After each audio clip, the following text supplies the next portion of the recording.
For joining. I am going to kick us off here.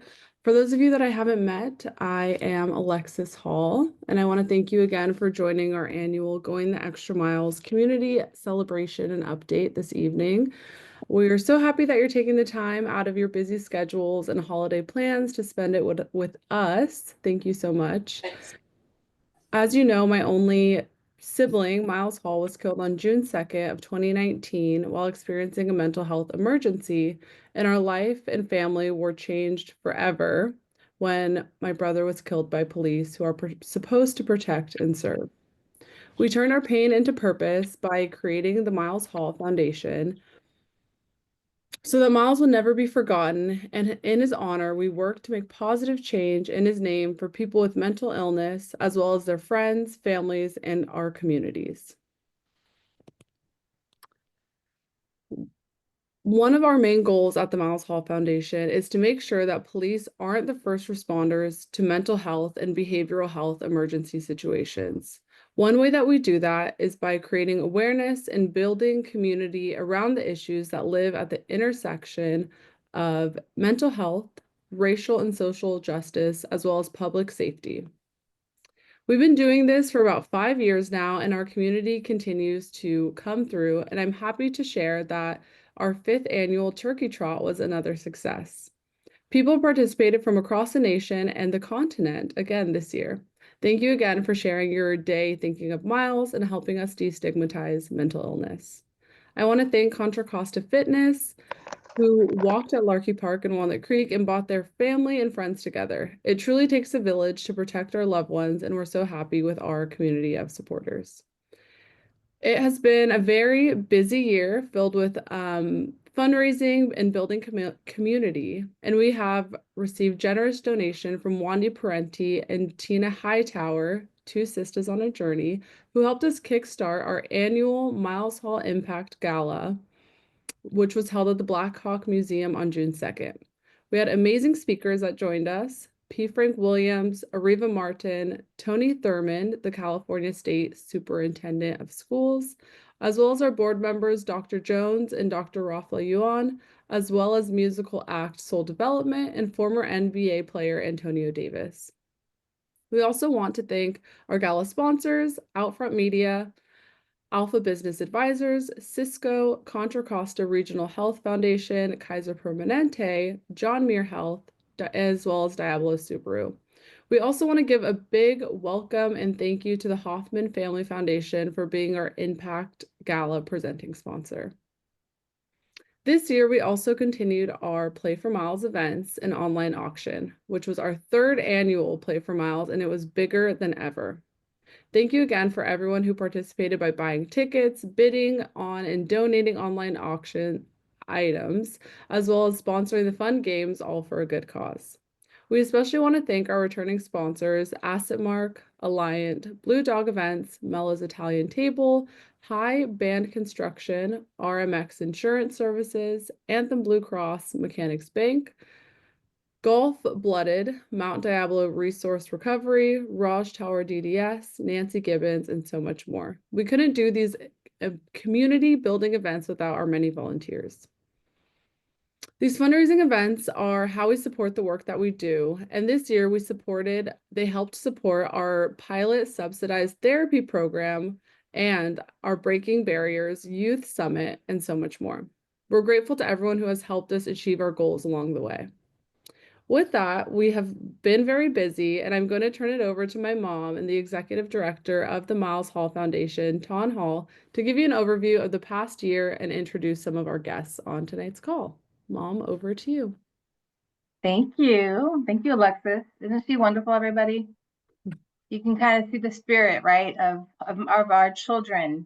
We have beautiful kids, and I'm grateful for mine, and so happy that Alexis is here to, support the work we do. Unfortunately, very sad that we have to do this work. But we take it personally. This happened to our family. It happened to our son, to her brother. And we just want to make sure this doesn't happen to somebody else. So thank you, Alexis, again. She is our board member.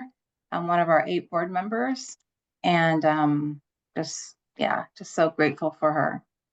But as she talked about, community updates, we definitely want to. Oh, sorry, I guess I should have shown this beautiful picture of her. But yeah, as we are giving updates, I did want to definitely just talk a little bit more about some of the also important work that's happening in our community. And we definitely have some different events that are happening in our community. And right now, I just want to highlight some of them right now. We do have Oscar Grant's vigil coming up, his 16th annual. That's on always on the 1st. We have a give back. There's a lot of Christmas events that are happening for the season. NAMI's also doing a sock drive. We have Alan Bluford's toy drive. And then we also have on the line here today, we have Yvette on the call from Back on Track Community Services. And I've asked her to come here today because she's doing really, really important work in Antioch, California. And I just would love to hear what she has to say about some of the important work that she's doing. So do you want to go ahead, Yvette, and I'll stop sharing so you can talk a little bit more about your event on December 21st. I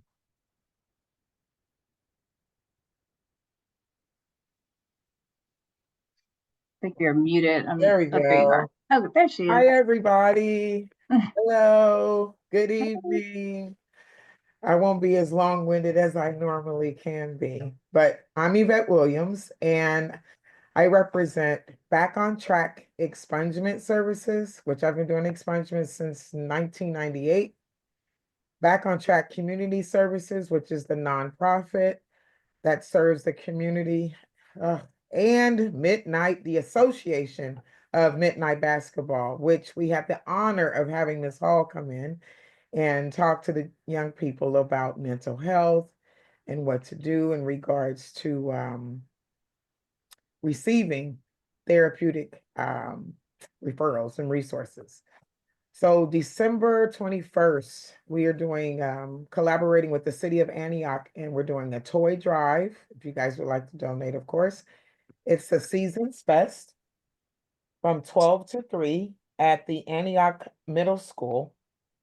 We're looking to serve around 200 kids with food, toys, arts and crafts. We'll have guest speakers and a lot of fun.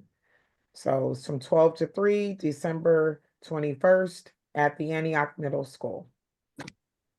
Yep, that's it. Great. Thank you so much.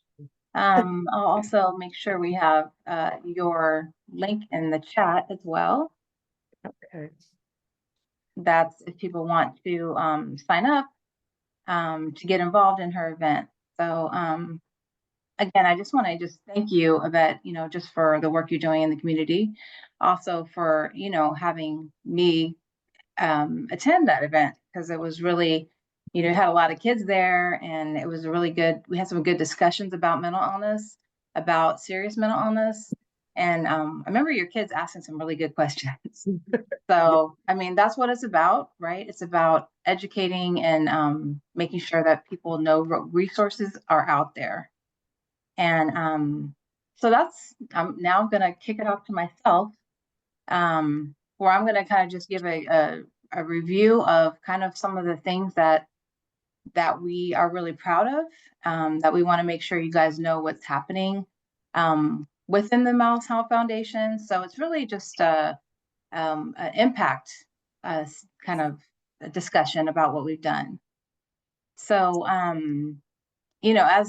we come to a close, like I said, we really want to reflect on the amazing year we've had with the Miles Hall Foundation.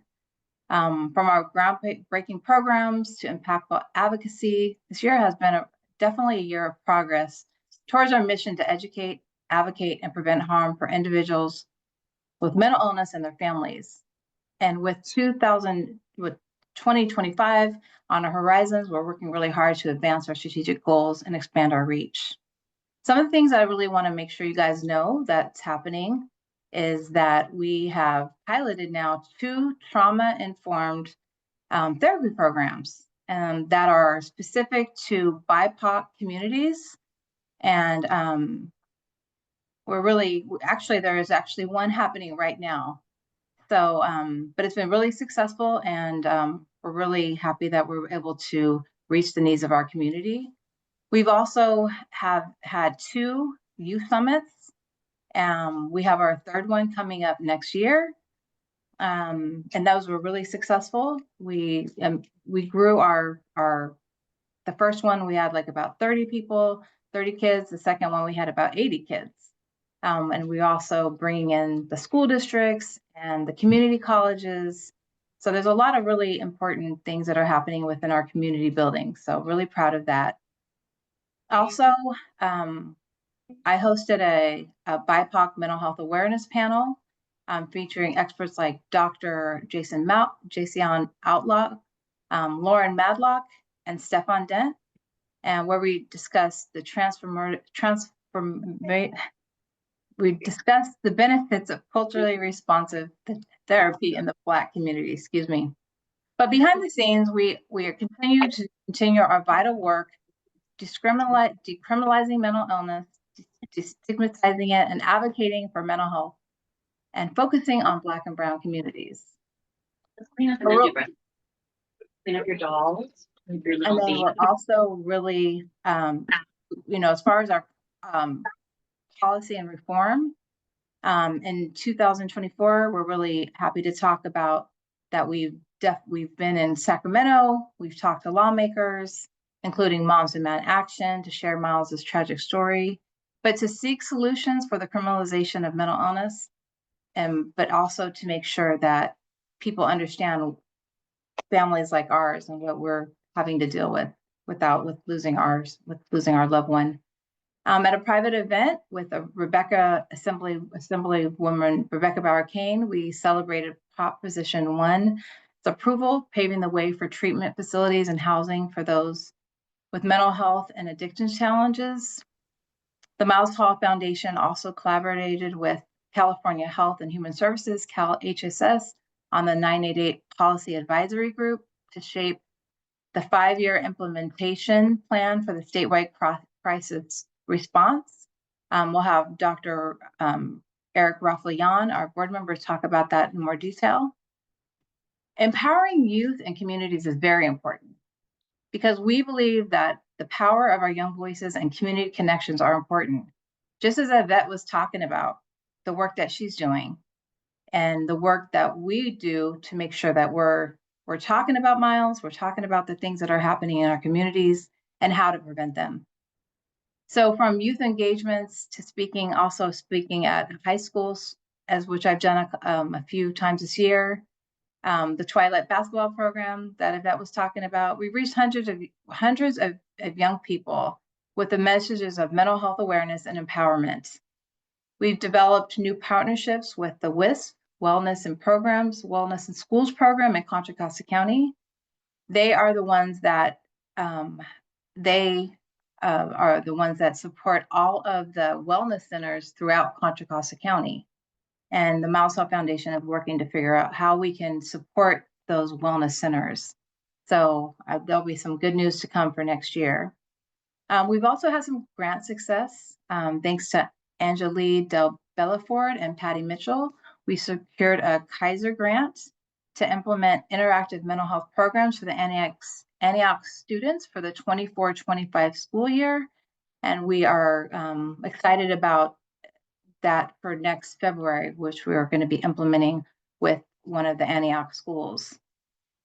And in supporting impacted families, that's very important to the work we do. We continue to stand with families like ours, affected by the intersection of mental illness and systemic injustice. The Miles Hall Foundation participated in discussions and vigils to raise awareness about the consequences of inadequate mental health response. And this year in April, with Wanda Johnson and I from the Oscar Grant Foundation, we both went to the San Dominguez Hills University to be part of a discussion about Ryan Gaynor. He was a 15-year-old young autistic Black man who was shot and killed by police in San Bernardino County early this year after his family called 911 during a mental health emergency. The panel was hosted by Areva Martin, who is the CEO of the Special Needs Network and well-known civil rights attorney, and she was our keynote speaker at our gala. And I also spoke with Anti-Police Terror Project when they had another vigil for Ryan Gaynor. Impacted family support is very important to us. We want to make sure we support families like ours. Angelo Quinto, Sean Monterosa, and Alan Bluford, Oscar Grant, and also participating conferences organized by the Love Not Blood organization. We share stories of loss and resilience to inspire change.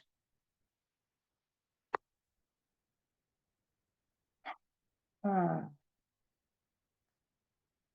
also want to acknowledge that this work cannot be done alone. It takes a small army of people, of board members, who are valuable to the work we do. But I do want to just give a shout out to the people that are working with us.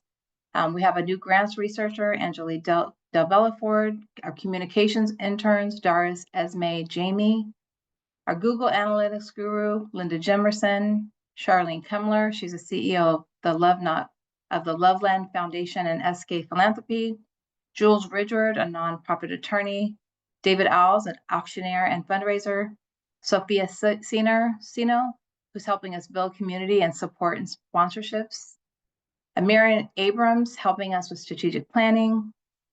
And we also have our Vivian, Ayana, Penny, who've all helped us with our Miles for Miles turkey trots.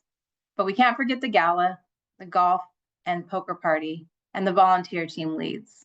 Ted Angus, Amber Eschwig, Patty Mitchell, Kit Didion, Raj Talwar, Tim and Barbara Pennington, Gabby Bondi, Anya Omsky Talwar, Jeff Fontanella, I said Barbara already, because she's been doing a lot, Bonnie Casrell, Brittany Labrie, Chelsea Wexler, Gigi Crowder, Katie Hamlin, Kit Didion, Maria Swerdlow, Naomi McKean, Penny Terry, Sean McGlenn, and Wanda Mitchell Perenni, and Wendy Hayworth, Dean and Lisa Tebow, and all our many, many volunteers who have to make these events happen, who help us make these events happen. Thank you to you all, because we cannot do this alone. I would like to acknowledge we have a new board member who's on our call right now, Michelle Woods. You see her shaking her head, hey, Michelle. Hello. Thank you for being here, and thank you for being on our board.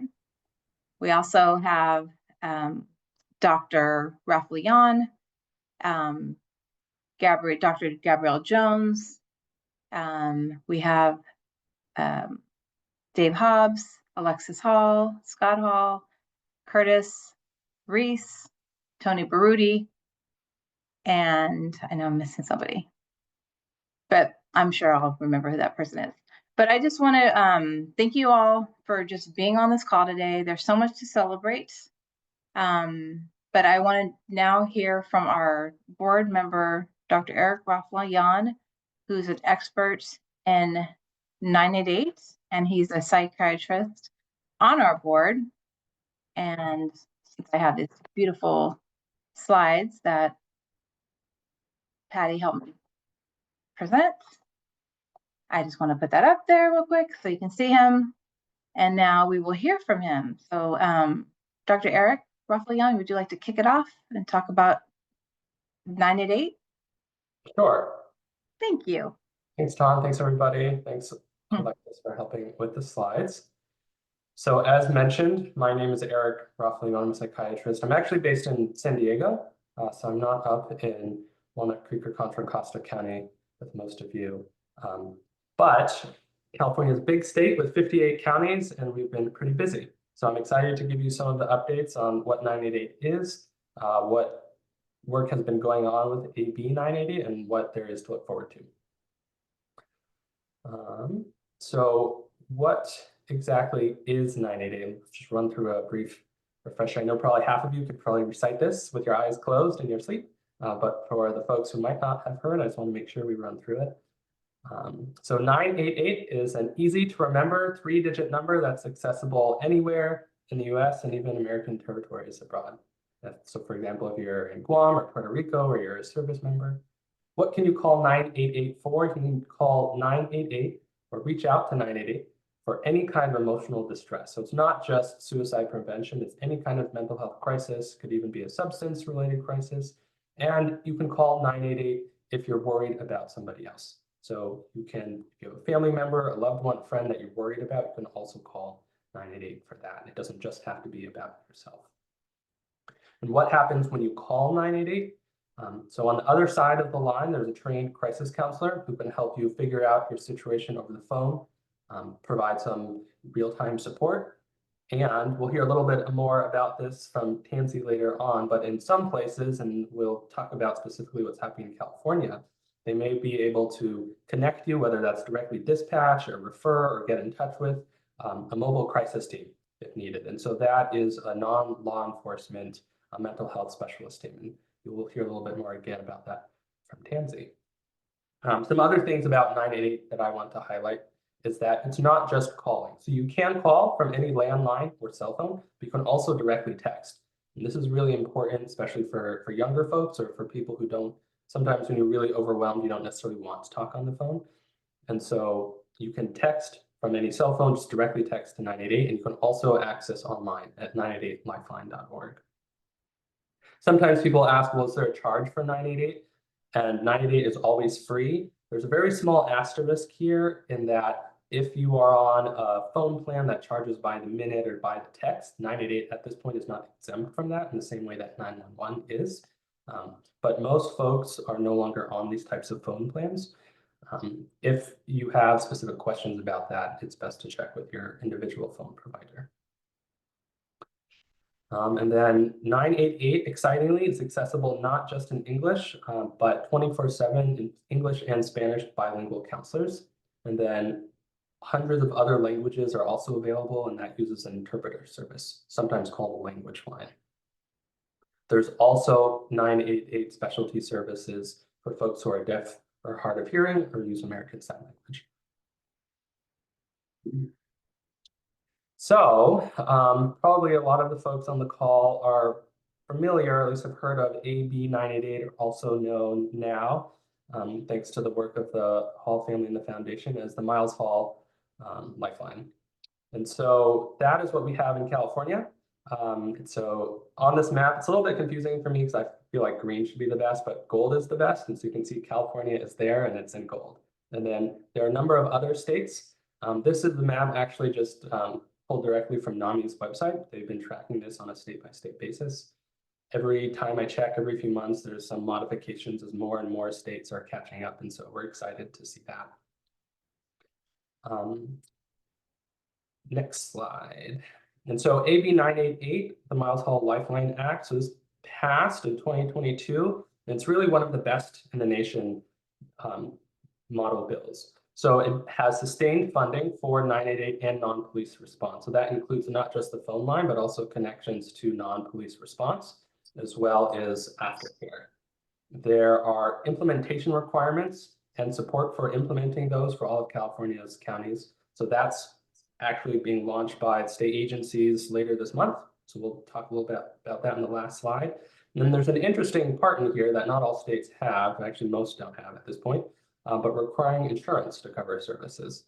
Because if you've ever tried to get mental health care, you may have run into something called, or really any kind of healthcare, prior authorization, where the insurance company says, well, do you really need this? And and there's a delay and there's paperwork, and sometimes people fall through the cracks. And so that's really not Can I order Thai food or you feasible want in some? emergency I don't situation. like Thai food because that means noodles.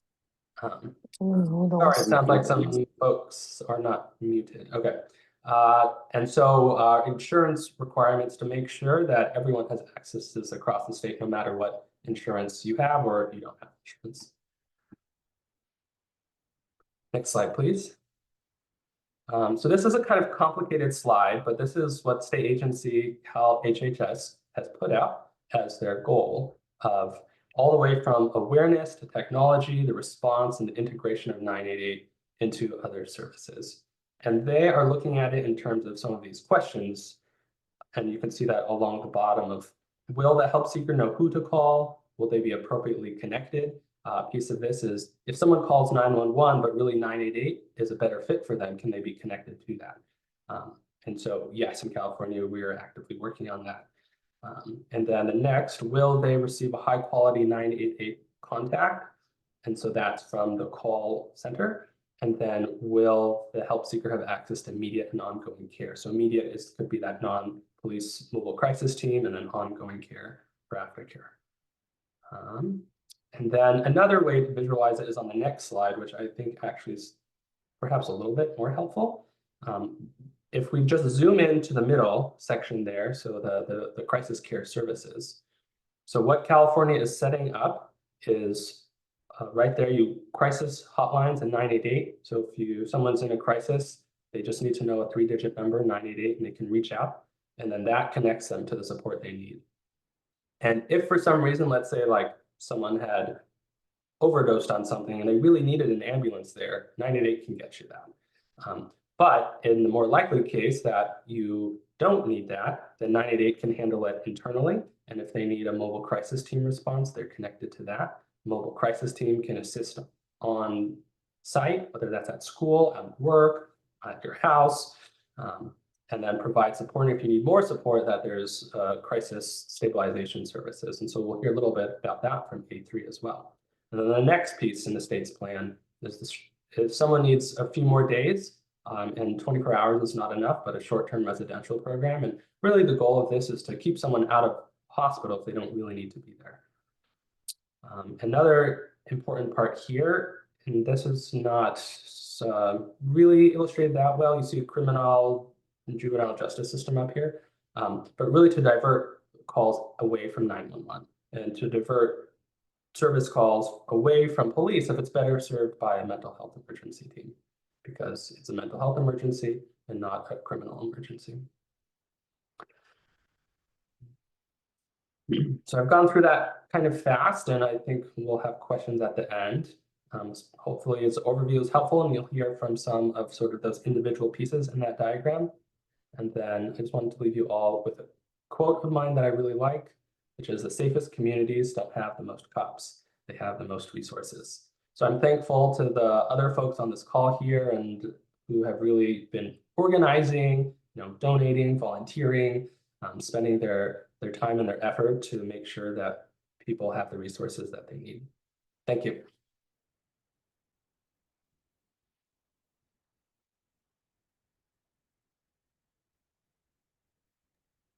Thank you, Eric. Thank you, Dr. Eric. We really appreciate you being on the call today, and then just your advocacy, the work you've been doing. You found me, you found our organization because of the work you do in AB 988 and 988, and just it's so appreciated. And thank you for being a board member and all that you do. So thanks so much. Thanks, John. And I will leave some links to further information in the chat if people want to see the actual documents that some of those figures came from. That'd be great. Thank you so much. All right, and now I would like to bring Dr. Pierce, Chad on the call. If our family had something like this A3, the Miles Hall Lifeline Act, I'm not the Miles Hall Crisis Hub, sorry, there's so many things. It might have saved Miles, but it again, with our advocacy, with our community's advocacy, A3 was born. So I would love to have Dr. Pierce talk more about what this is and how people can utilize it in our county. So I'll stop sharing and I'll let Dr. Pierce take it away. All right. Thank you so much, Tan, and thank you, Dr. Eric. Happy to be here. Again, my name is Chad Pierce, and I'm Chief of A3 Crisis Services for Contra Costa County Behavioral Health. And so I'd like to take a few minutes to talk about the A3 program, give an overview, and then a little bit about where we are and compared to where we started from. So I'll start with the need, which is the next slide. This is a broad picture of what the need is. So the next slide.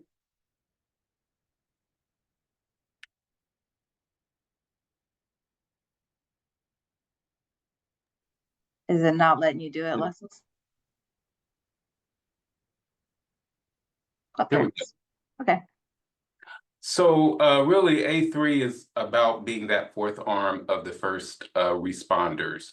So when you think about calling 911, you get law enforcement, you get medical, and you get fire, and you get those things right away. And what we have noticed, thanks to Town Hall actually bringing this even bigger into our community and the need, that this was a clear gap in our system of care. And so what A3 is really trying to do is be that fourth arm and provide behavioral health crisis support when it's needed, and not using law enforcement unnecessarily. Next slide.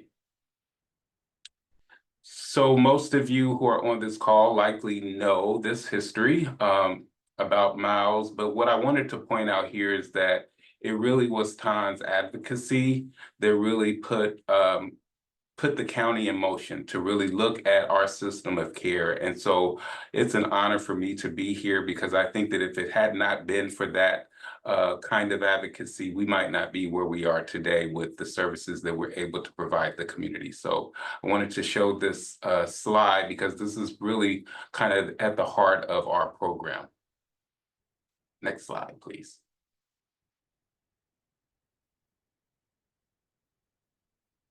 So this is who we are. So A3 is a team of behavioral health professionals who are experts in mental health, substance use counseling, peer support, and social needs. And so our teams are teams of two that can go out and provide a field-based response.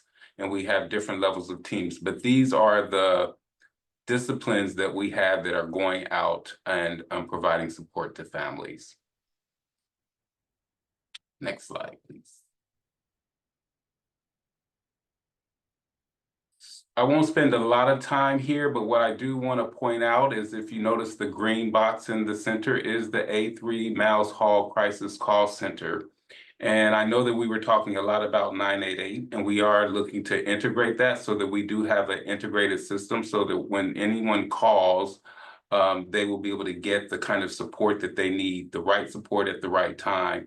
And so for us, it's the A3 Miles Hall Call Center. And so we do get calls, let's say from 988, if a field team is needed to go out, because currently the 988 call center doesn't send mobile crisis teams, and we do. So we also take calls and we can de-escalate over the phone. But if a call does need a response, we have three different types of response. Our level 1 response is really about social determinants of health, housing, clothing, things that if aren't addressed would likely escalate into a mental health crisis. Our level 2 response is a licensed clinician who can go out and evaluate for danger to self or danger to others or gravely disabled, and provide in-person support with a licensed clinician and make a determination if they need further support or if they need to be on an involuntary hold, for example. And then finally, our level 3 response is very similar to our level 2 response, but in this response, it's really when we have identified that there may be an issue with safety, weapons, danger. We think things may escalate, and we may need the support of law enforcement. So that's our level 3 response. It's a co-response where we meet with law enforcement so that we can strategically determine how to best support whoever it is that is in crisis. And so that's our model. And then at that very bottom, that's just our alternative places to send folks as we continue to develop this program. One of the design team was thinking about the gaps in our system, one of the needs is to have alternative destinations for people to go that's outside of the hospital, for example. Next slide. So here's where we are today. We are 24/7. And if you look at people served from July 2023 to May 2024, you can see that we've had over 12,000 calls to the Mouse Hall Call Center. And we've dispatched 1,800, over 1,800 teams for field visits. And then you can see down here below that where law enforcement coordination is needed. And you can see that the number, the 66.7% is where law enforcement isn't needed. And I can say that prior to, and I don't have that number in front of me, but prior to that, law enforcement was used way more than they are needing to be used now. And in fact, they call A3 frequently to ask us to respond instead of them responding when they recognize that it's really more appropriate for a behavioral health provider to respond to those crises. Next slide, please.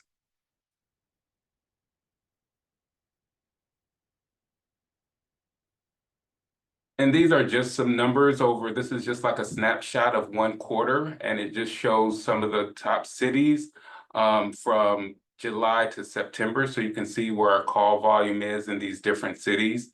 And I will say like a year ago, in January 2023, we had 5 staff as we were trying to lift this program. We now have over 40 staff who are able to go out and respond to the community. So all the support, we're still moving. We still have some refining to do, but we've made good progress. So you can tell these numbers are increasing by the day. Next slide. And on this slide is similar to the last one, except these are our actual in-person field visits. So you can see the number of times where we've actually gone out and provided support to the family. And again, this is July through September, and you can see that Concord is our, we get the most calls and do the most field visits for Concord, and you can just see how it goes down from there. But this volume has also increased and continues to increase daily. And I think that was the last slide, one more maybe, just to say that this is our goal is really providing timely, appropriate behavioral health crisis services to anyone, anywhere, at any time in Contra Costa County. And a huge thank you to the Mouse Hall Foundation, because I think this program would not be what it is without your advocacy. So thank you very much. Thank you, Dr. Pierce. I really appreciate just your support. You know, you and your team, you attended our gala, and, you know, you guys have been there right with us. So I appreciate you acknowledging, you know, the resources, the reason we're here. Unfortunately, we wish it was never that way. You know, but we, you know, our goals with Scott, Alexis, and I, and our family is to make sure this doesn't happen to somebody else, and that we do create safe alternatives. So we're really happy that A3, the Mouse Hall Crisis Hub, is an option for people. So thank you again for just being a leader in the work, and also just being passionate about it, right? Because you're a Black man, you have Black sons, and so we understand the you know, just how important it is. So thank you again. Absolutely, thank you. Thank you. I'm not gonna share my screen again. So now I would like to just let you guys know how I got a chance to meet Tansy McNulty, a dynamic mother. Actually, I met her when I did the Sozoze keynote, and she was there. And I remember the executive director of Sozoze saying, "You have to meet Tansy. She is amazing. She is, you know, she's a leader. She's out here doing the work, and she is doing the work." And, you know, again, if we had this response directory when we were searching desperately for help for Miles. This really could have been something that really changed the trajectory of what happened to my son. So I just want to thank you, Tansy, for being on the call, and just always, whenever I need Tansy, or whenever, she's always there. So, she's real. So thank you, Tansy, for being on the call. I appreciate it. I am honored to be here. I am so glad to meet you all. Can I go ahead and go Yeah, with time with it? Okay. I yeah. am so glad to meet you all. I'm also overjoyed just hearing the impact metrics of the Miles Hall Foundation. When I tell you, being in nonprofit work is heavy, difficult work, but when you get the right people around you, oh my goodness. Many hands make for light work, and you can move mountains. You can literally get legislation named after your family member. You can create crisis centers named after your family member or after someone that you love or someone's been impacted. I'm overjoyed. I'm in awe, and I'm just glad to be here. When I met Tom, was it almost 4 years, 3, 4 years ago? She Yeah. gave me the sticker. I still keep the sticker. I usually carry it in my bag, or it's in my bag now. It sits in my printer. And I also wear, whenever I speak anywhere, I wear the ribbon. This ribbon has the green on the front, the black on the back, which represents mental health, the intersection of mental health and social justice. And I sit smack dab in the middle of that. So my name is Tansy McNulty. I'm the founder and CEO of 1 Million Madly Motivated Moms. And we're a coalition of Black mothers and people who love Black maternal figures working to end police violence in this country by the year 2038. It's a huge, audacious goal, but we have our mindset on doing just that. And so a large portion of that for us, 25% of those killed by police are those having a mental health emergency or displaying some symptoms of a mental illness. And our goal in 2021 was to route people away from a police response. So what did we do? We did what moms do. We got scrappy. I drafted a script. We called the 34 units that we knew across the country. And from 34 units, when we first released our directory in July of 21, we had 150 units by the end of that campaign. And now we re-released it with its own website, its own branding, its own everything in January of this year, called The Right Response. So I'm going to show you all The Right Response. And why did we name it The Right Response, right? It was both a statement and a question. Statement being, we know that police are not the right response to behavioral health and mental health emergencies, but what is? We wanted people to pause and think about what they were seeing and decide what is the right response for this particular situation that I'm seeing or I'm experiencing. So you go to therightresponse.co. You have our logo up here, which will always bring you back to the homepage. We're your trusted resource for alternatives to police and community-led support. California comes up first. We have 3 ways to search. You can just search by your state here, or you can go down to the map and click on your state. My personal preference is the directory. Go into the directory tab here and saying, hey, and who do you see at the top? A3. The first one you see on the list. And I am glad it's there for a reason, right? It worked out just well because A3 comes first, right? But if you're in California, you can search this way, hit California, and the California units will show up for you. Each one of these tiles, I'll go into A3. Each tile we call with the script, remember I told you that, and we wanted to give people kind of the address, where they're located, but more importantly, like what phone numbers are you going to be calling? What are their hours of operation? And then a direct link to their website. There's a little blurb on every one of these response teams to kind of tell you like who's going to show up. Some of these are co-response models, meaning police officer and a clinician, or some are community response where you have peers, medics, something else. We wanted to give people ideas of who was going to be there so you're not surprised. And then you have a little more info on the second tab too. Each tab looks very much like this, no matter which unit. You know why it has Alabama here? I will get that fixed. That just caught my eye. I don't know why that's there, but I will get that fixed by the morning. But each tile also has a share your experience button. Now, why is that important? It's important for us to know what happens to you or your loved one or someone in the community after the call.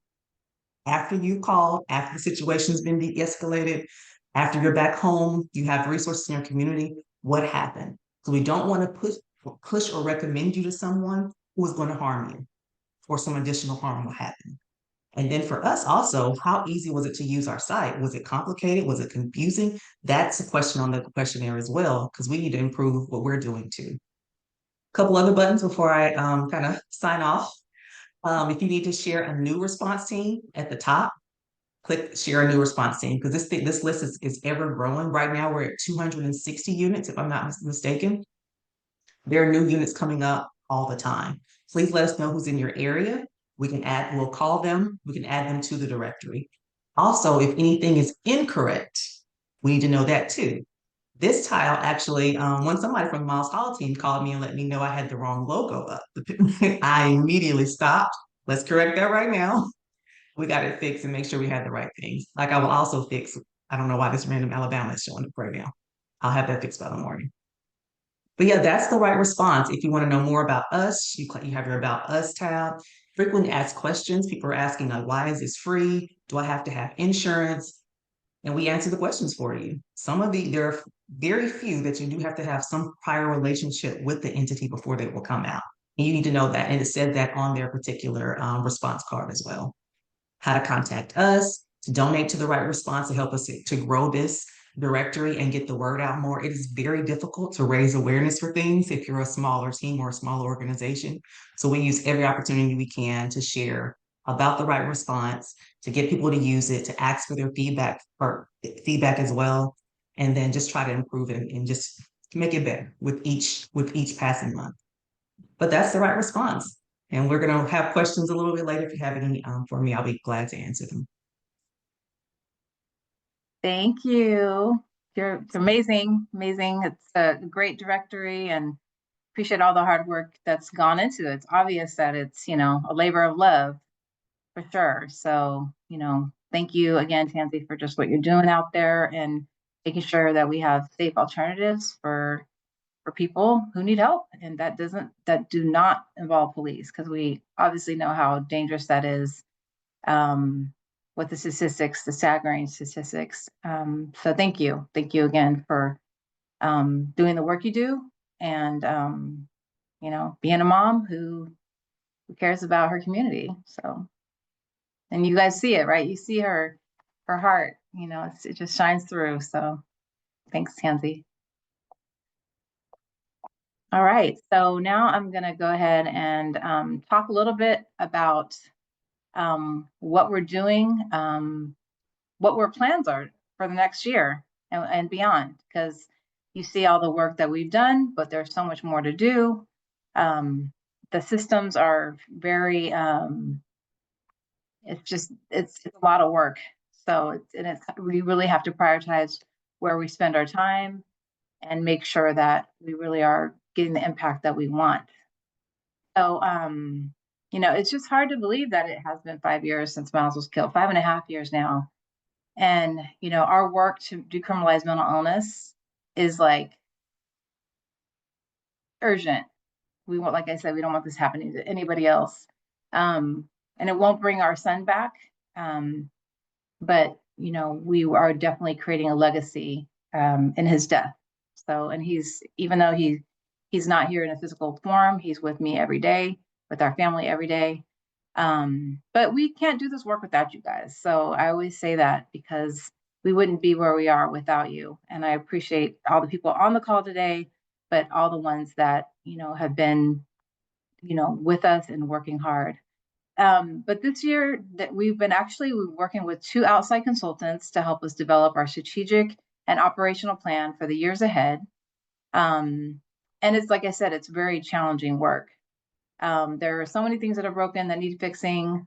There are so many people who've been harmed by police, and there's so many families struggling, trying to find help to get their loved ones help. And it's really, truly still almost impossible because there's certain criteria that someone has to have.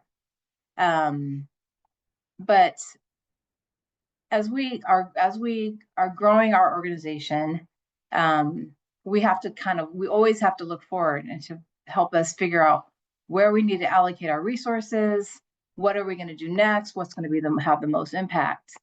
But I'm excited to say that we have been working on a strategic plan. I mentioned we had a strategic planner that's been helping us, and we are going to be presenting that strategic plan to you guys next year, early next year. But we definitely want your feedback and help. As I just mentioned, we have a new board member, Michelle Woods, and we are definitely wanting to add more. So we also are going to be setting an advisory group that we want to tap into the expertise of all the people around us. So we're looking to add to our team, both volunteers and staff. So I really hope you guys are all signed up for our newsletter so you know what's going on, because we need our talents, we need your talents. So we hope you guys will definitely share it with your friends. If you guys know people who might be a good fit for the organization, please let us know. But I did also just want to also mention, I didn't mention Caitlin Goins. She's also been helping us a lot with our programs, and she's our program coordinator, and she's been really instrumental in our work as well. But I'm also looking for a volunteer coordinator. So if you guys know of anybody, please let us know. And lastly, on Giving Tuesday, as you know, is Giving Tuesday. We hope that you will consider a small monthly donation to support our work, to help us achieve our goals, to be more sustainable for us, to change those living with mental illness. Even a $5 or $10 donation is always great.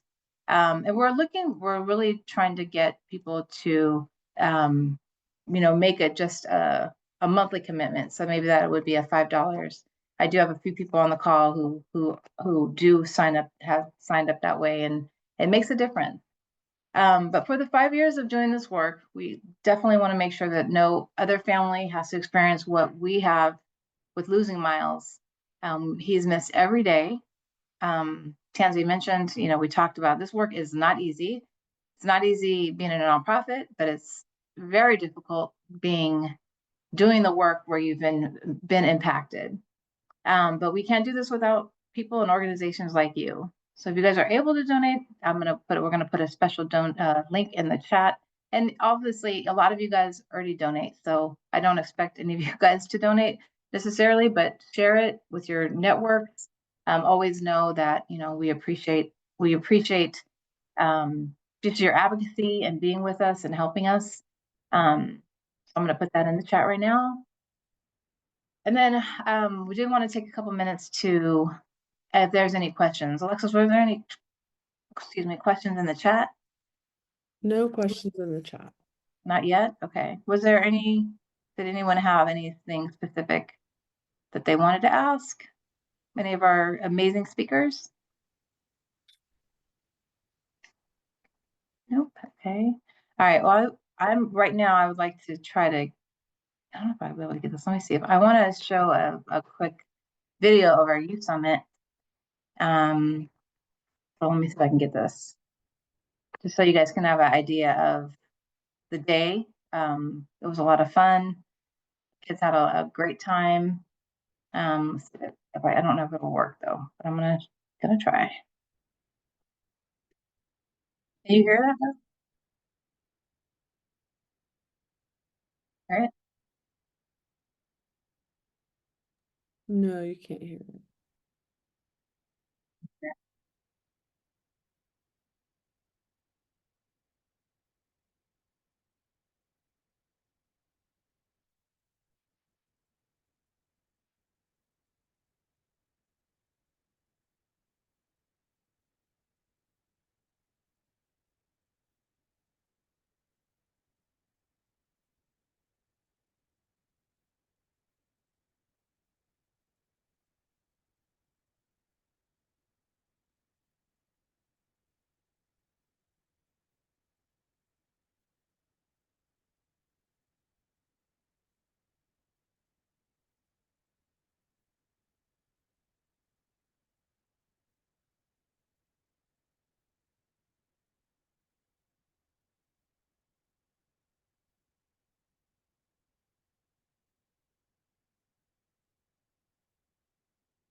Sorry, you guys couldn't hear it. It was just music. It's just like boom, boom, boom. I should have, if I could have, I would have sang or something, but I don't think you would have heard me either because I was sharing. But yeah, I just wanted you guys to see the impact of, of our last youth summit that we had in May. Like I said, we had tripled in size from the one we had done in November. And we have another one coming in February. And just really proud of, all of our new partners that we've created, that we have partnerships with. I just want to thank, Dr. Pierce, Chad Pierce again, Eric Rafleon, our board member, Tansy McNulty, Yvette from Back on Track Community, Alexis for being another great daughter and board member. And also, yeah, I really appreciate you guys all being on the call tonight. And yeah, I just would want to always say, when we end a call, say his name, Miles Hall. And Miles Hall. Miles Hall. Miles Hall. Miles Hall. Miles Hall. Miles Hall. Miles Hall. Miles Hall. Thank you. Thank you guys all again for taking your time out of your busy day and spending it with us. And Scott is on the call, by the way. Miles's dad. I don't know if he's gonna show his face. I think I didn't think he's. Yeah, hello everyone. Sorry, I'm kind of working at the same time. So thank you all for attending and we appreciate your support. Great. All right. Thank you all. Appreciate you guys. Have a good one. Bye-bye.